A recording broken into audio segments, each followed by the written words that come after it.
We're going to go, though, briefly now to a policing-related story, I suppose, a criminal justice-related story, which is grooming gangs. Now, this, of course, comes in and out of the news agenda, and we all feverishly turn our attention to it.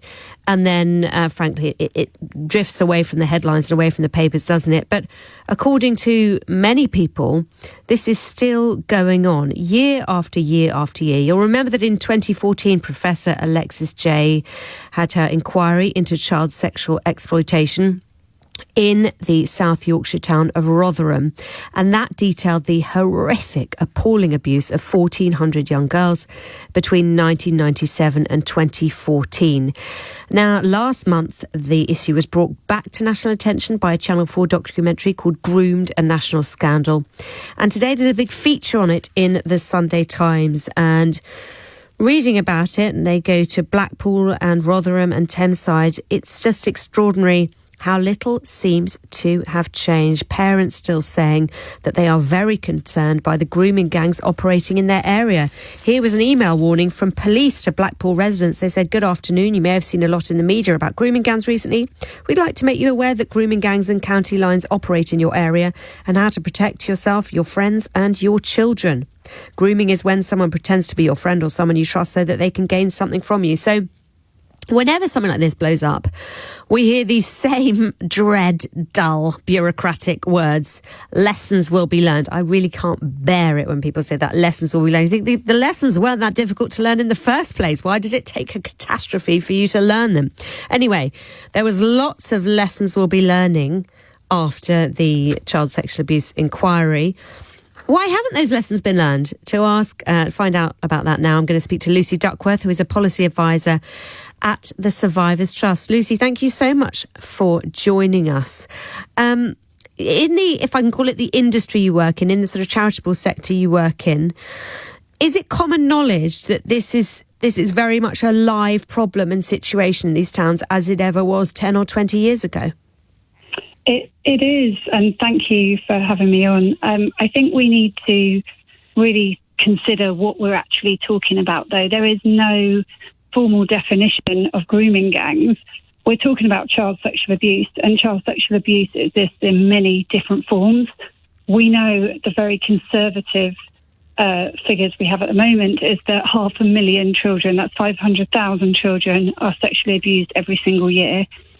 We have to get on top of this, and we have to start talking about prevention and response, because we are failing in both those areas currently.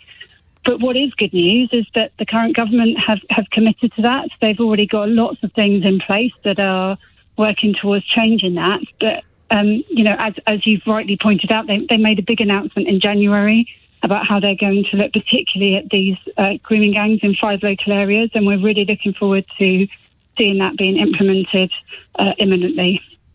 What's going on with local policing, social services? Obviously, back when this all blew up initially, over a decade ago, there was the suspicion, or perhaps confirmed, maybe not even just a suspicion, that the services had been guilty of, I suppose you could call it cultural sensitivity at best. They had been very frightened because there was obviously a racial profile to these gangs. Or I should say, in this feature in the Sunday Times, it says that the profile of these gangs has changed, and it's not so much predominantly British Pakistani men anymore. It's also white men too. But it was cultural sensitivity. It was people scared of what appearing to be racist and of stirring community tensions.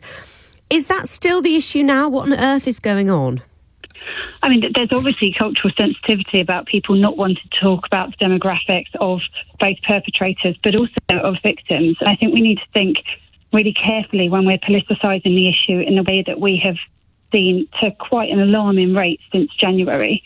This isn't about which side is right and which demographic is perpetrating this. This is about the fact that our police don't have the training, either pre or post qualification, in working with survivors and working with children who are experiencing sexual abuse. We need a cultural change across all of society and all of our frontline services. And can we be a bit more specific? Sorry, Lucy. So what sort of training would they need to recognise the nature of grooming? Is it that they believe that if a 15-year-old girl is involved in this kind of activity, do they sort of tend to believe that she's complicit in it? What sort of training do they need to have?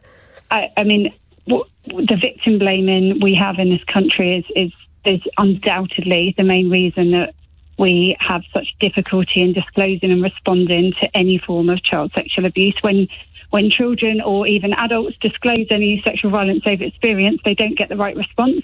And that's because our frontline professionals aren't trained in it. So we need to be addressing that first and foremost. But in the article you referenced, they said that the demographic has changed of the perpetrators.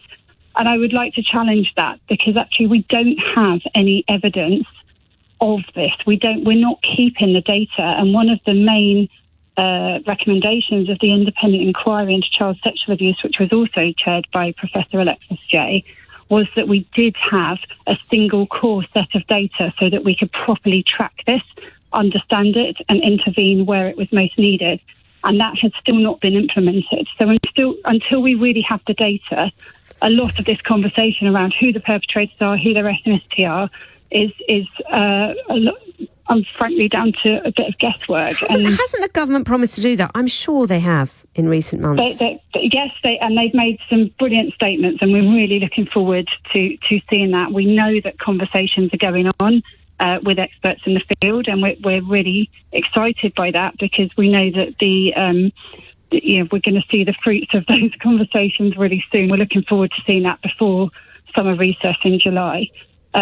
But this is also a cultural change. It needs to happen, and all of us, whether we have children or not, whether we work in frontline services or not, we're all responsible for understanding this and having these difficult conversations, no matter how uncomfortable they make us, because we're not going to achieve this change unless it's a whole society approach.